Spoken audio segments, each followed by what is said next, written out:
I actually closed the cafe for a few days. After Janie Nesbitt, owner of Janie's Riverview Cafe in Buffalo, had concerns with her water. I thought it was a building problem because my water was coming out yellow.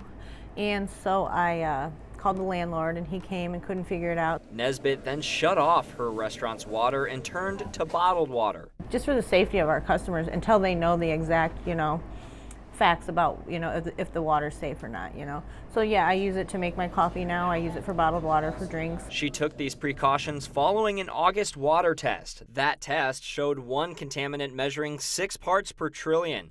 That's over the EPA's legal limit of 4 parts per trillion.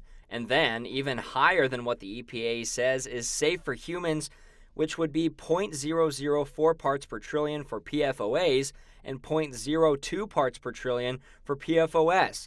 Now, we know this is a lot of numbers to throw at you, but the bottom line is Buffalo's well number 1 tested higher than health advisory and legal EPA limits. It was frustrating. Buffalo resident Wendy Lowe feels the same way. A lot of people have said, well, I'm going to drink bottled water, and some people say, well, there's no regulations on the bottled water, so how do you know what's in that?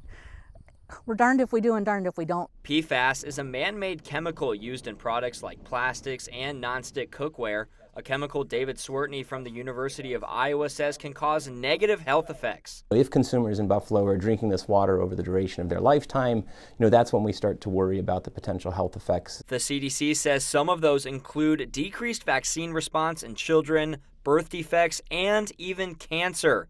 Swertney explains ways people can drink safer water if they have concerns. Most of us are familiar with Brita filters, or the filters we have in our fridges that are made of activated carbon. So carbon filters are a good option. He also says people have the right to be concerned about their drinking water and should continue to stay informed on the city's efforts to fix the issue. In Buffalo, Charles Hart, WQAD News 8.